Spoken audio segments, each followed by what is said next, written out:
자, 윤석열 대통령 오늘 5번째 민생 토론회가 있었는데요. 네. 대통령이 그동안 굉장히 애정을 가지고 빠짐없이 참석한 행사라고 하는데 네. 30분 전에 불참을 통보했어요. 네. 감기 때문이다 이렇게 얘기를 했는데 네. 조금 전에 들어보신 한동훈 위원장의 저 발언 이후에 지금 취소가 된 거라서 여러 가지 해석이 나오더라고요. 그렇죠. 그러니까 대통령실이 충분한 설명을 하지 않으면 국민 입장에서는 느껴지는 대로 생각할 수밖에 없어요. 만약에 그렇게 느껴지는 거를 원치 않는다면 기본적으로 아주 충분한 설명을 해야 될 겁니다. 정말로 감기 기운이 있었고 뭐 그렇기 때문에 뭐 병원을 갔다든가 아니면 뭐 의사가 왔다든가 아니면 뭐 무슨 약을 먹었다든가 아니면 그렇게 하지 않으면 이거는 기본적으로는 한동훈 장관과의 이 갈등 때문에 심경의 변화가 있어서 네. 그 갑자기 그 행사 참석을 변경했다 이렇게 볼 수밖에 없고요. 그 또한 일국의 대통령께서 만약에 그렇게 변경을 했다면 30분 전에 굉장히 부적절하다 이런 말씀을 또 드리고 싶어요. 당신께서 본인의 위치의 무거움을 도대체 생각은 하고 있는 건가? 본인이 개인 인고로 생각을 하시나? 뭐 저는 굉장히 그런 예. 부분에 대해서 진실을 알았으면 좋겠다 이런 생각이 좀 들고요.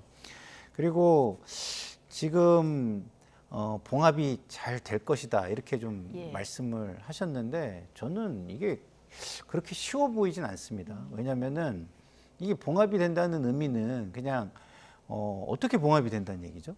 대통령을 중심으로 봉합이 된다는 얘기입니까? 한동훈 장관을 중심으로 봉합이 된다는 얘기입니까? 만약에 한동훈 장관 중심으로 봉합이 된다면 지지철회가 아니죠. 예? 그리고 대통령을 중심으로 봉합이 된다 그러면은 사실상 한동훈 장관은 그 식물 비대위원장이 예. 되고 아바타 비대위원장으로 전락하는 거예요.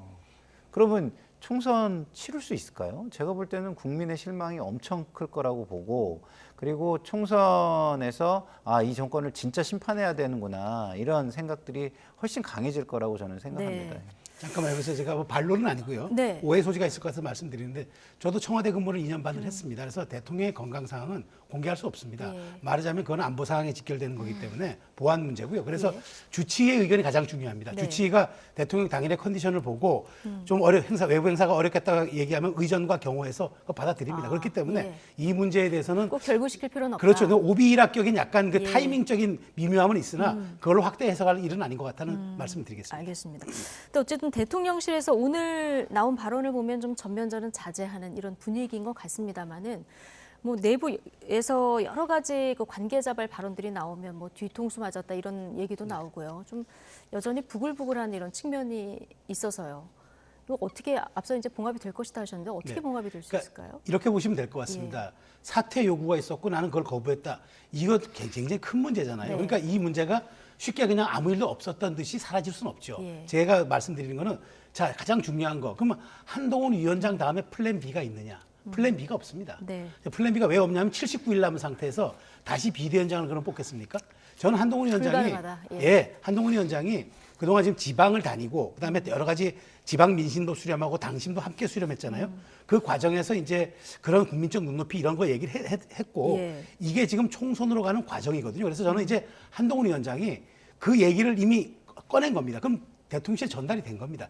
한동훈 위원장도 이 문제를 더 이상 언급하지 않을 걸로 저는 압니다. 그러니까 김경률 회계사 문제에 대해서는 아마 좀 부적절한 발언이 있었다고 진화이 나섰고 자 그러면은 이 문제는 더 이상 이제 그 대통령실의 몫으로 남겨두고 네. 여기에 대한 입장을 표명할 건지 아니면 뭘 내는 건지 그거는 이제 알아서 할 문제고 한동훈 위원장은 이제 당무에 집중하겠죠. 그리고 대통령실은 대통령실대로 설 전에 그러면 이렇게 어쨌든 비대위원장이 공을 넘겨왔으니까 그다음에 이런 국민적 우려가 있다고 얘기를 전해왔으니 어떤 형태로든 뭐 내든 안 내든 결론을 냈겠죠.